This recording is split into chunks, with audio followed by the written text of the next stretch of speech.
Selamat pagi teman-teman, mudah-mudahan kalian semua selalu diberikan kesehatan dan rezeki yang berlimpah. Amin ya robbal alamin.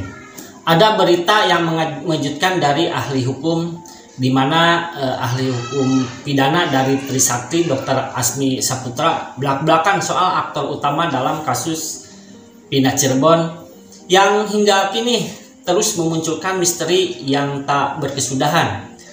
Asmi mengatakan bahwa dalam upaya mengungkap misteri kasus Pina Cirebon ini perlu penyandingan dan perlu penguatan saksi, mengingat belakangan ini banyak warga masyarakat mengungkap keadaan itu jauh dari kondisi berita acara.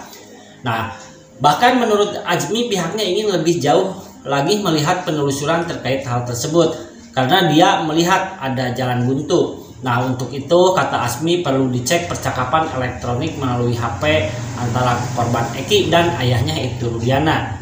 Nah, lebih lanjut Asmi juga untuk mengungkap kasus ini harus bisa masuk lebih dalam, mengingat ada pernyataan Kapolri soal saintifik harusnya dicek percakapan HP antara Rudiana dengan anaknya Eki yang disebut sebagai korban kasus Pina Cirebon. Asmi juga menuturkan bahwa kemungkinan kasus ini juga berkaitan dengan jabatan Ibtu Rudiana yang saat itu berada di Satuan Narkoba. Nah, seperti apa videonya? Yuk kita simak, let's go. Nah, kalau ini ternyata siklusnya bau-bau narkoba semua, kita repot, Bang. Kalau ditumbalkan cuman si geng motor. Ada bisnis dan peredaran narkoba. Bandar-bandar narkoba, mafia-mafia narkoba itu ya, kalau terjadi sebuah peristiwa-peristiwa yang sadis pembunuhan ini adalah cara main daripada organisasi yang terorganisir. Mungkin Eki juga banyak tahu tentang informasi-informasi sesuatu. Siapa yang menguasai CCTV? Ya penyidik pada waktu itu. Siapa yang menguasai handphone? Penyidik pada waktu itu. Kenapa tidak dibuka? Termasuk handphone percakapan Pak Rudiana dengan anaknya. Harus dibuka. Dari setelah mungkin korban itu wafat, apa yang dilakukan Rudiana? Aktor utamanya siapa yang mau dituju? Ya Pak Rudiana. Apalagi kalau berkaitan tentang peredaran narkoba, pasti uangnya gede. Oke, berarti spekulasi Bung Asmi bahwa ada kemungkinan perkara ini ada motif mafia narkoba di belakangnya. Bisa karena itu tadi, karena CCTV kita tidak dibuka. Handphone kita tidak dibuka. Siapa yang menguasai CCTV? Ya penyidik pada waktu itu. Siapa yang menguasai handphone? Penyidik pada waktu itu. Siapa yang menguasai nomor kendaraan segala macam? Penyidik pada waktu itu. Kenapa tidak dibuka? Karena orang yang tidak membuka itulah berarti ada satu yang tidak mau dibuka, tidak mau diterangkan. Ada yang mau disembunyikan, ya orang yang menguasai terhadap barang-barang bukti itu dong. Tentunya patut kita duga kenapa dibentengi. Kalau nggak ada sok, nggak ada beban aja Bang Samad. Dibuka, ini loh ceritanya. Hasil CCTV di titik ini begini, CCTV jam segini begini. Setidak-tidaknya ada rangkaian. Yang dia bilang di tol nggak ada, tapi jalan lain kenapa tidak digali? Berarti kalau menurut Bung Asmi sebenarnya motif dari kematian Vina dan Eki ini masih misterius ya. Apakah dia pembunuhan ataukah penganiayaan yang menyebabkan meninggal? Atau dia kecelakaan, atau pembunuhan dilatar belakangi mafia narkoba. Bisa jadi, bisa jadi. Kecenderungannya yang paling persentasenya paling besar di mana nih kalau Bung Asmi lihat? Setelah dibuka CCTV dan handphone, kita enak menelahnya Bang Samad. Berarti kuncinya ada di CCTV dan handphone. Kalau itu dibuka, itu bisa diperkirakan sebab kematian. Termasuk handphone percakapan Pak Rudiana dengan anaknya. Itu harus dibuka ya? Harus dibuka. Supaya terang ya? Supaya terang. Kalau begitu untuk sementara Bung Asmi tidak meyakini bahwa kasus ini adalah kasus pembunuhan berencana. Itu yang tidak tepat ya? Pembunuhan berencana yang dilakukan oleh terpidana yang sekarang, saya meragukan. Terpidana yang sekarang orang. Jadi kalaupun ada pembunuhan, bukan orang-orang ini yang lakukan, yang sekarang yang menjalani hukuman ya? Karena mulai faktanya goyah semua.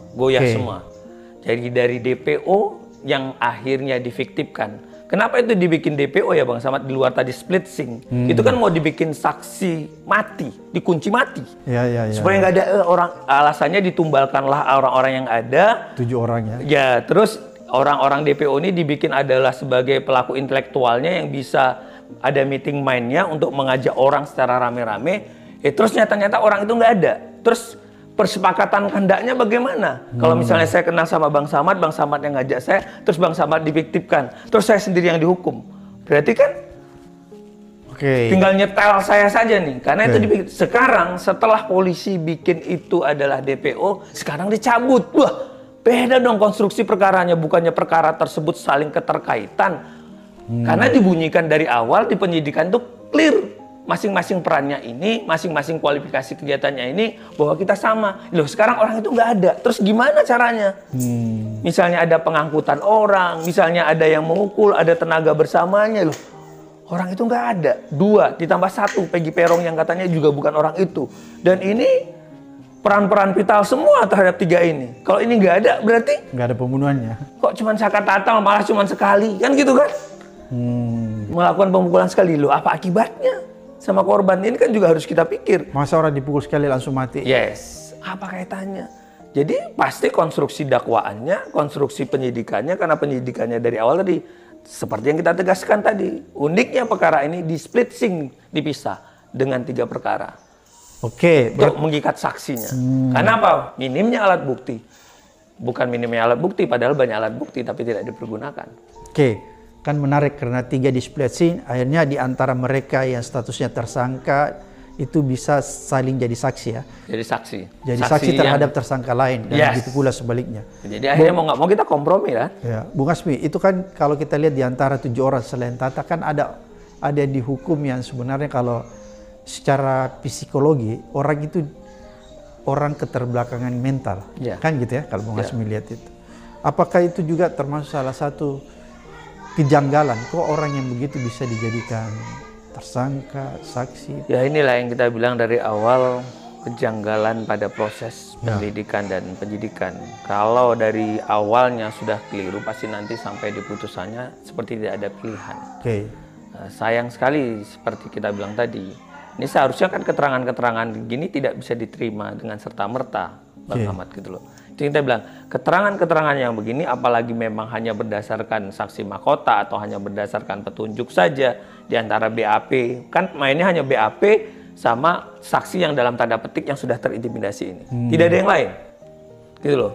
Untuk mendekatkan perbuatan ataupun keadaan bahwa orang ini memang melakukan itu. Gitu loh. Pokoknya BAP kan ngaku. Gitu loh. BAP sama si Aep. Gitu kan. Aib yang melihat, oh dari sekian di malam itu saya melihat ada kejadian begini-begini. Kan nyatanya juga terbantahkan gitu loh. Di saat Dede akhirnya, Dede kan Bang Samad yang mencabut itu sama 2 orang. Ya, Liga Akbar dan Dede. Sampai Dede malah menyatakan, saya siap kok kena ancaman saksi palsu. Karena saya siap juga untuk menerima resiko itu. Ini yang menurut saya luar biasa. Dia sudah pasang badan dan siap dia konsekuensi.